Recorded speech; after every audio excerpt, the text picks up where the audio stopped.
Welcome to the podcast with Gul Bukhari once again. आज ये part 2 है एडवोकेट शफीक अहमद साहब के साथ। हमने कल पार्ट 1 किया जिसमें उन्होंने आपको बड़ी तफसील में बताया कि वो 2 दफ़ा अगवा हुए और उनके ऊपर किस तरीके से तशद्दुद किया गया, जब छोड़ा तो क्या हुआ वगैरह।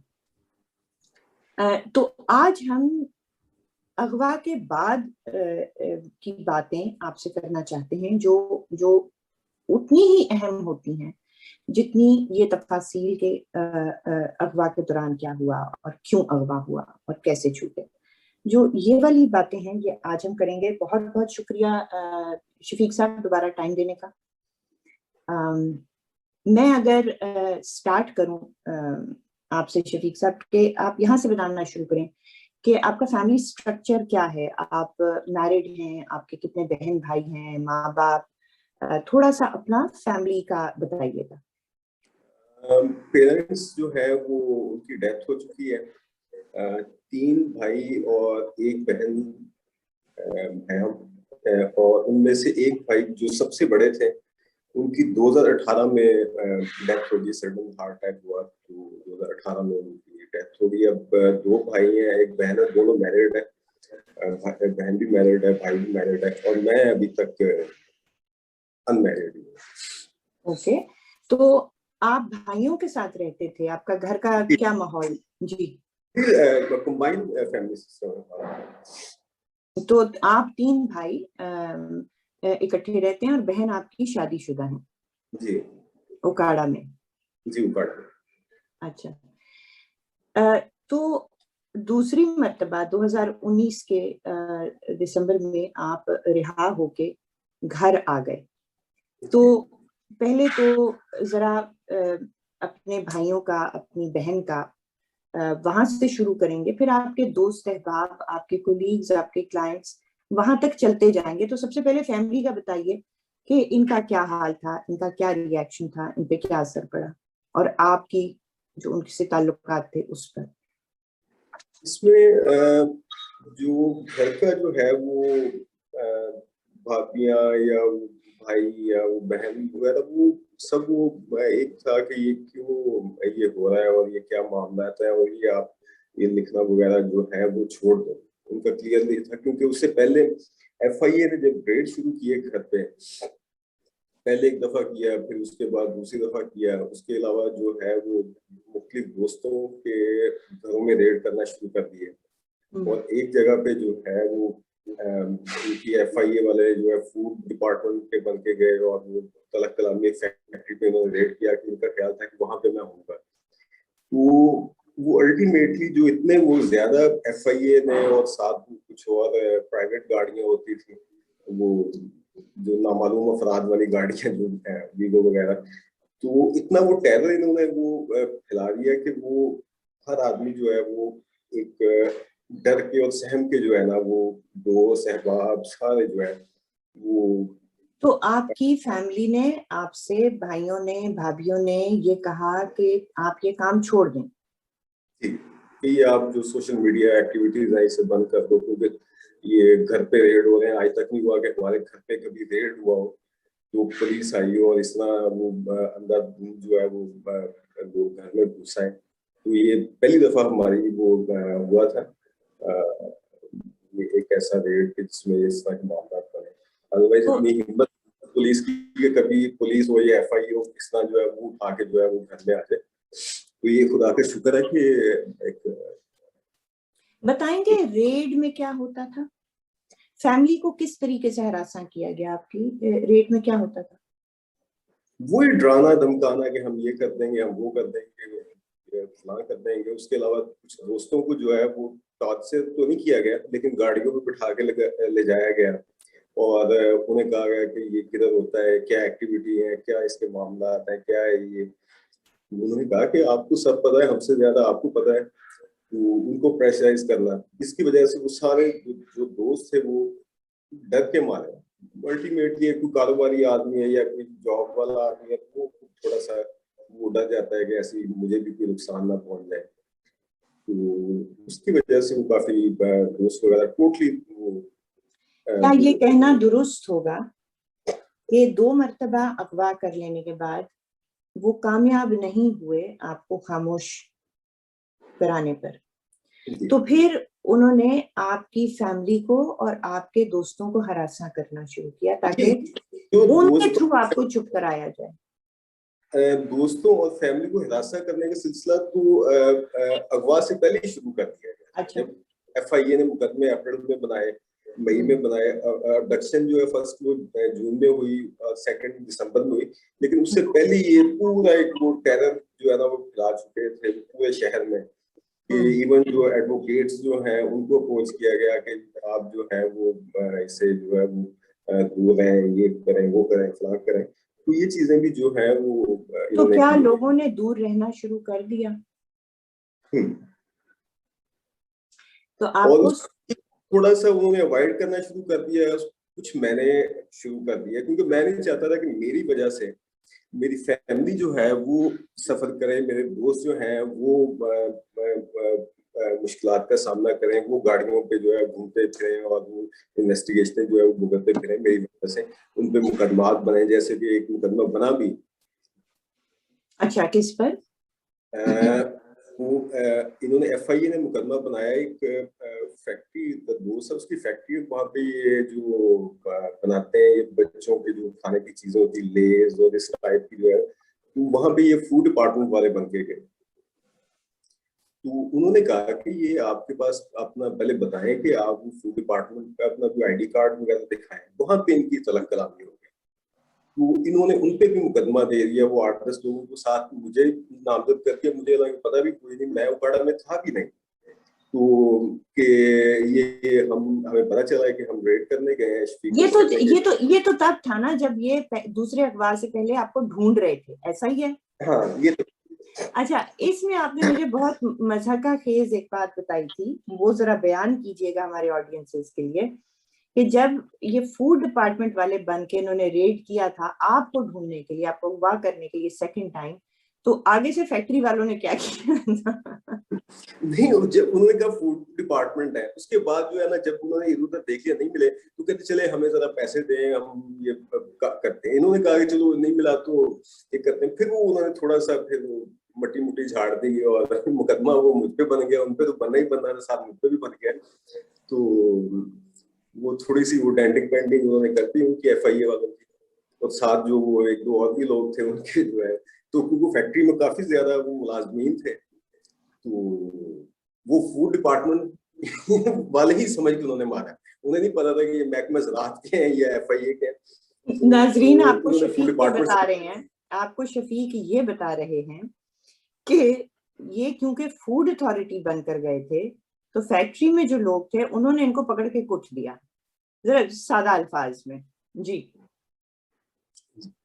तो उसकी वजह से यानी कि वो कारोबारी आदमी, उन्होंने फूड डिपार्टमेंट को मारना कोई इतना मसला नहीं होता, लेकिन जब उन्हें पता चला कि ये तो FIA और वो लोग हैं, तो उसके बाद अल्टीमेटली वो उन्होंने मुकदमा भी करवा दिया कि हमसे मोबाइल छीन लिया, पैसे छीन लिया। हालांकि उन्होंने सब मारा ही है, वो पैसे मोबाइल वगैरह ऐसी आपको पता ही है, एक फॉर्मेलिटी है, एक स्टीरियोटाइप सी एक FIR जो है वो इन्होंने कर दी। तो उसके बाद वो उसे मुझ में भी कर दिया। हालांकि मुझे उस सारे इशू का अगले दिन पता चला कि इस तरह ये इन्होंने रेड किया और ये इस तरह इनकी बुलाई। ठीक है, तो जब बात बने, घर पे रेड हो, बाकी जो दोस्त हैं उनके घरों पे रेड हो, किसी को कॉल्स जा रही हैं, तो वो सारे डरे डरे। उसके बाद जो है वो अल्टीमेटली मैंने भी ये डिसाइड किया कि मैं भी थोड़ा सा डिस्टेंस करूं, कि मेरी वजह से ये लोग तकलीफ में आ रहे हैं। तो मैं नहीं चाहता कि मैं जो कर रहा हूँ वो, मैं अगर सोशल मीडिया पे ट्वीट कर रहा हूँ या पोस्ट कर रहा हूँ वो मैं कर रहा हूँ, इसमें इन बेचारों का कोई कसूर नहीं है, जो जिनको वो धमकियां मिल रही हैं या वो मुकदमात बन रहे हैं या वो कॉल्स आ रही हैं और ड्राया धमकाया जा रहा है। यहाँ से मैं चाहती हूँ कि ये इस पॉइंट को जरा अंडरस्कोर किया जाए कि जो विक्टिम होता है, जो उसको किस तरीके से सोशली भी आइसोलेट किया जाता है, उसके रिश्तेदारों को डराया धमकाया जाता है और उसके दोस्तों को डराया धमकाया जाता है, और कुछ वो खुद डर जाते हैं और कुछ विक्टिम उनकी सेफ्टी के लिए दूरी इख्तियार करता है कि मेरे एक्शन की वजह से गैर मुतल्लिका लोगों के ऊपर प्रॉब्लम्स ना आए।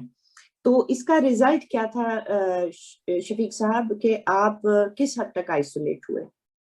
मैं अब देखें कि दिसंबर के बाद, दिसंबर हम कर लेते हैं 2019 के बाद, अब जून 2021 चल रहा है, आई थिंक के 1.5 साल होने वाला है इस वाक़े को। तो 1.5 साल में मुझे ये 15 माह में 5 फोन कॉल आई होंगी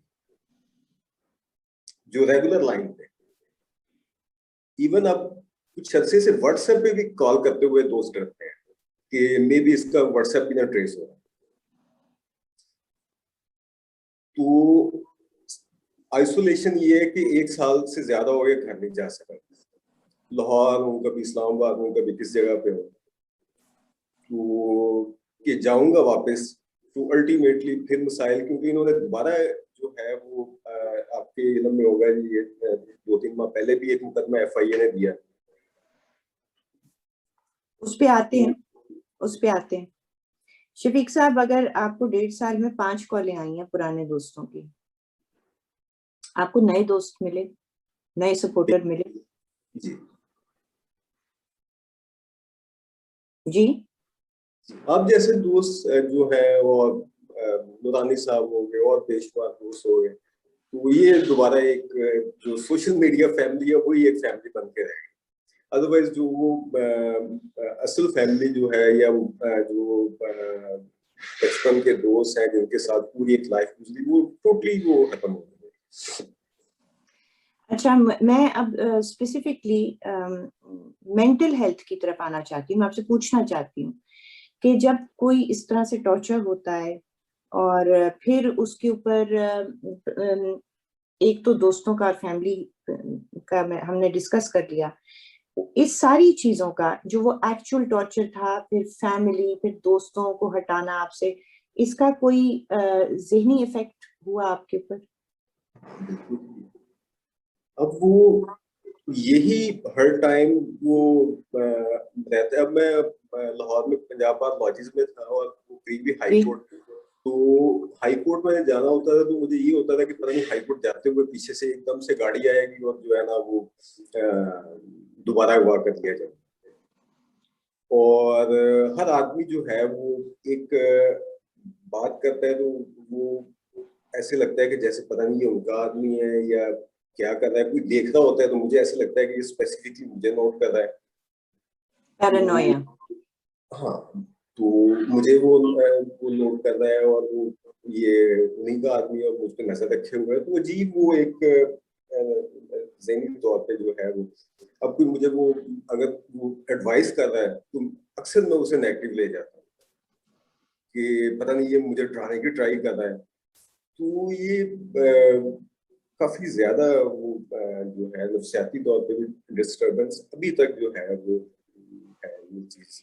जी, आप अकेले नहीं हैं, मैं सिर्फ इतना कहूंगी क्योंकि पैरानोया वगैरह तकरीबन हर विक्टिम में इंड्यूस होता है। आपने मेडिकल हेल्प को सीख किया? जी, ये भी बड़ा एक इंटरेस्टिंग वाक़या है कि मैं जब वो सेकंड ऑपरेशन के बाद इस्लामाबाद आ गया तो एक हॉस्पिटल में मैं एडमिट था।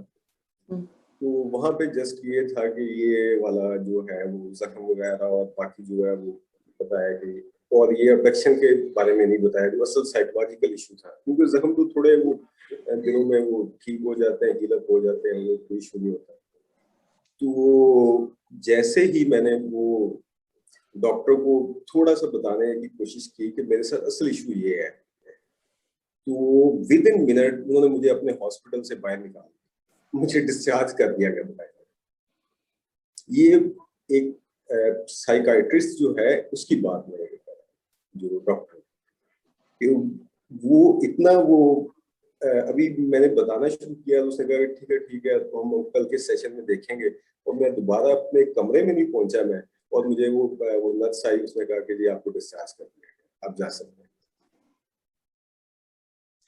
तो पहली बात यहाँ पे नोट वर्दी ये है कि मेंटल ट्रॉमा हुआ और फिर जब आपने उस ट्रॉमा के लिए ओपन अप करने की कोशिश की और हेल्प सीख करने की कोशिश की, तो डॉक्टर साहब ने आपको वहां से निकाल ही दिया कि भाई ये कहीं हम पे ना मुसीबत आ जाए। Is that right?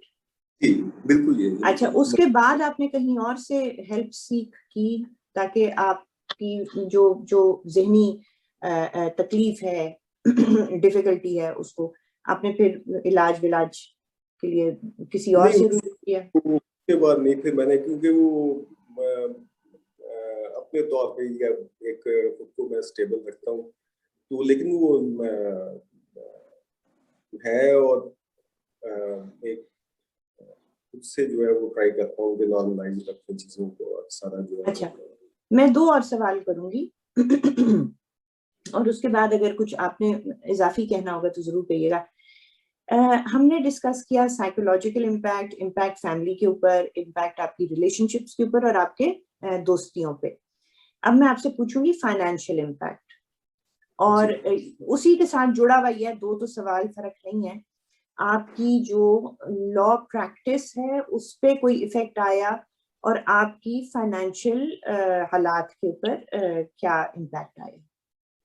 इसमें इन्होंने अब जैसे वो रेड करने शुरू किए, तो उसके बाद ही क्लाइंट थोड़ा सा वो डरना शुरू हो गया, प्लस वो जो एक मुकदमा जो फैक्ट्री वाला हो गया, वो भी क्लाइंट थे बेसिकली। तो उसके बाद जो है वो लोग जो है अवॉइड करना शुरू हुए, क्लाइंट भी जो है वो भी अवॉइड वो छोड़ गए, और जो कुछ थे वो जरा थोड़े से दिलेर आदमी, और वो जिन्होंने नहीं वो छोड़ा, उन्हें बकायदा कॉल्स की गई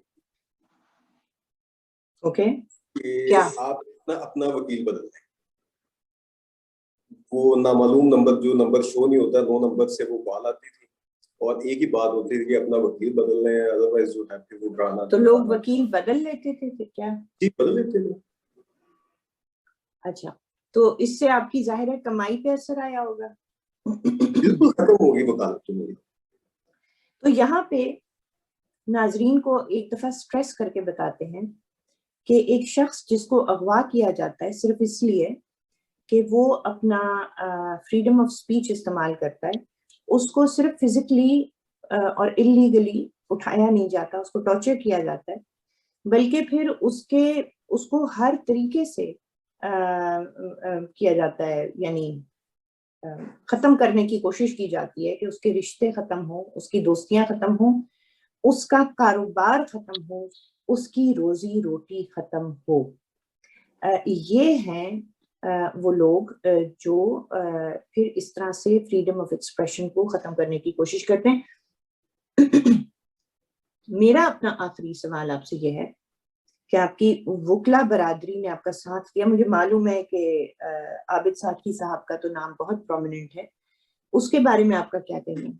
हाँ, इसमें ये ट्रेजेडी है कि जब इन्होंने वो किया, तो जो पहले मुकदमात बने या फर्स्ट अबडक्शन, तो वो सारे मैं बार को अपनी बड़ा बार की भी, क्योंकि मैं लाहौर हाई कोर्ट बार का भी लाइफ मेंबर हूँ, और पंजाब बार जो है वो कंसर्निंग है, उसके अलावा पाकिस्तान बार काउंसिल है, तो उकाड़ा बार ने कोई इतना वो नहीं किया। उन्होंने कहा कि नहीं वो ये है, वो है, फला है, फला है, बहानेबाज है। और सेकंड अबडक्शन के बाद भी उन्होंने कोई खास जो है, जो मेरे जाती दोस्त थे लॉयर्स, वो मेरे साथ मुकदमात में भी खड़े हुए हैं, और वो अच्छा, बाकी मामले भी, तो एज ए बार काउंसिल नहीं किया। उसके बाद सेकंड अबडक्शन हुई, तो तब भी जो है वो एफआईआर जो करवाई, वो मेरे भाई की मुदैयत में हुई, और उसमें जो है वो वकील थे जो वो जाती दोस्त से बार काउंसिल ने as a bar council petition नहीं फाइल की। वो मेरे जाती दोस्त जो हैं उन्होंने जो है लायंस उन्होंने की।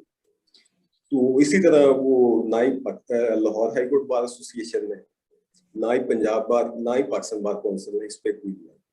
और 27 दिसंबर को जब रिहा होके आया, तो उसके बाद जून में इलेक्शन होते हैं पाकिस्तान बार काउंसिल के, तो तब सॉरी जनवरी में, तो जनवरी में जो है आबिद साकी साहब जो है वो वाइस चेयरमैन बन गए पाकिस्तान बार काउंसिल के। उनके नॉलेज में ये चीजें थी। उन्होंने खुद मुझसे आबिद साकी साहब ने कांटेक्ट किया, और उन्होंने कहा कि कोई मसला हो तो आपको मुझे बताना है। तो उसके बाद ये हुआ कि पुलिस वालों ने जो है वो मुझे ये कहना शुरू कर दिया कॉल्स आना शुरू हो गई कि आप जो है ना वो डीएसपी और एसएचओ वगैरह कि आप अपना मुकदमा विड्रॉ कर लें, हम पे ऊपर से बड़ा प्रेशर है। मैंने कहा आप मुल्ज़मान ट्रेस करें, तो मुकदमा तो विड्रॉ नहीं करूंगा मैं, जो वाकया हुआ है वो आपको मैंने बता दिया है। तो कहते कि नहीं, आप कह रहे हैं कि ये हो गया वो हो गया, तो आप जो है स्टेटमेंट इस तरह की दे रहे हैं, तो हम पे बड़ा प्रेशर है कि ये मुकदमा खारिज किया जाए। मैंने कहा कि आपकी स्टेटमेंट ऐसा क्या था कि वो आपसे खारिज करवाना चाहते थे? आपकी स्टेटमेंट में क्या? यही जो बातें मैंने आपको बताई, हालांकि मैंने उसमें सिंपली वो कहा, मैंने कहा ये आदमी है वीडियो फुटेज में, क्योंकि मुझे भाई ने दोस्त ने बताया कि इस तरह वीडियो से हमें पता चला कि ये होगा। तो मैंने कहा ये इन लोगों को ट्रेस करें और ये आपको अगले जो मुल्जमान है वो पकड़ा देंगे, और ये टॉर्चर है। मैंने मेडिकल भी हॉस्पिटल से जो है, गवर्नमेंट हॉस्पिटल से जो डीएच की पकड़ा है, तो वहां से जो है वो मैंने अपना मेडिकल भी करवाया, तो वो मेडिकल पुलिस को दिया। तो आप ही के ऊपर ये प्रेशर था कि आप मुकदमा वापस ले लें, आपने लिया वापस? नहीं, मैंने इनकार किया। फिर मैंने आबिद साकी साहब के नोटिस में मैं लेके आया, तो आबिद साकी साहब ने जो है वो फिर प्रेस वो रिलीज जारी की, और उन्होंने फिर कहा कि एक तो जो मेरे खिलाफ मुकदमात हैं झूठे, वो खत्म किए जाए, प्लस जो है इस जो अबडक्शन वाला मुकदमा है उसमें मुल्जमान जो है वो गिरफ्तार किए जाएं। फिर सब्सिक्वेंटली जब वो आबिद साकी साहब ने स्टांस लिया, फिर पंजाब बार काउंसिल ने भी सेम यही डिमांड भाई आपने were you on record as having alleged at all anywhere कि मुझे मुल्क की सिक्योरिटी एजेंसीज ने उठाया है? कहीं आपने ये दर्ज किया या कहा या कोई ऐसी बात हुई?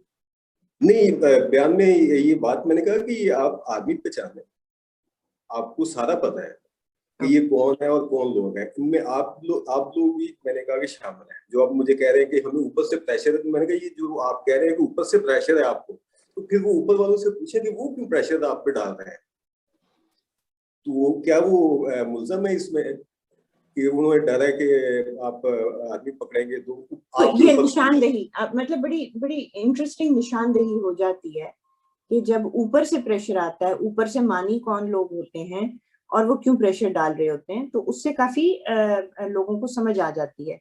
मैं एक आखिरी सवाल आपके सामने रखूंगी कि आपके साथ बहुत कुछ हुआ, आप 2 दफा अगवा हुए, फिजिकल तशद्दुद आप पे हुआ, उससे पहले आप पर केसेस थे, उसके बाद आपके ऊपर केसेस किए, आपकी फैमिली को, आपके दोस्तों को, आपके क्लाइंट्स को हरासा किया गया। आज आप चुप हो चुके हैं?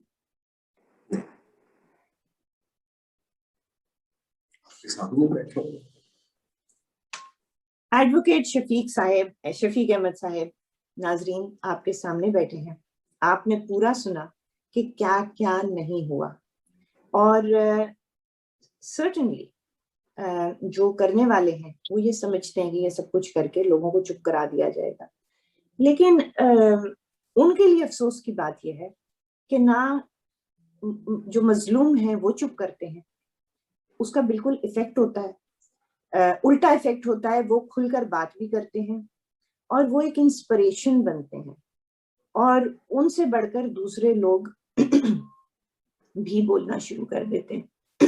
Sorry about that. शफीक साहब, अगर आप कुछ आखिर में कहना चाहते हैं, वरना फिर हम इजाजत लेंगे। मैं एक बात कहूंगी कि आपका बहुत बहुत ज्यादा शुक्रिया।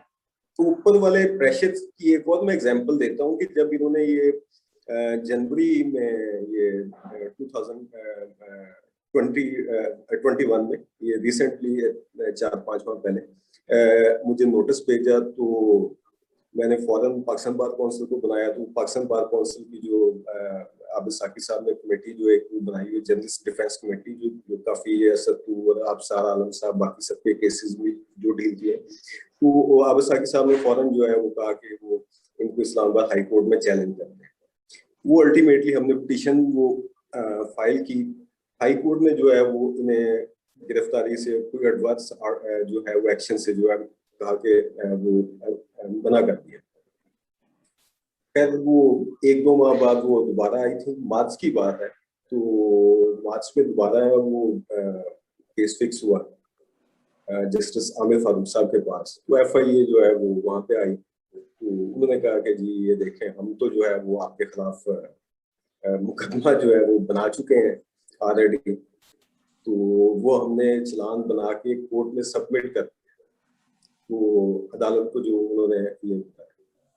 मैंने कहा कि ठीक है। तो खैर उन्होंने वो टेक्निकली उन्होंने कहा कि आपने तो चैलेंज किया था कि आपके खिलाफ वो ये नोटिस इलीगल है, तो उसके अलावा नोटिस की हद तक था, ये तो एफआई आपके खिलाफ ऑलरेडी एक मुकदमा बना के चलान भी अदालत में भेज चुकी है। तो सेम उसमें वही थे, defaming the state institution, prime minister, army chief, ISI chief, वो सब कुछ ही है। वो एक वो मैंने वो जी बहुत स्टैंडर्ड किस्म के मुकदमात हैं ये, और आपके ऊपर बार बार किए। मैं इस नोट पे एंड करना चाहती हूँ। तो मैं ये बात को मैं आखिरी बात जो करना चाह रहा था, जो बताना, जो हम बाहर निकले जब अदालत से, तो वो जो एफआईए का असिस्टेंट डायरेक्टर था, कहते कि जो है ना वो यार वो आप जो है ना भाई हो हमारे साथ, वो नैब के प्रोसिक्यूटर भी थे, तो वो कहते कि यार आप भाई हो हमारा, आपके साथ कोई इशू नहीं है, लेकिन जब ऊपर से हुक्म आता है तो फिर हम मजबूर हो जाते हैं।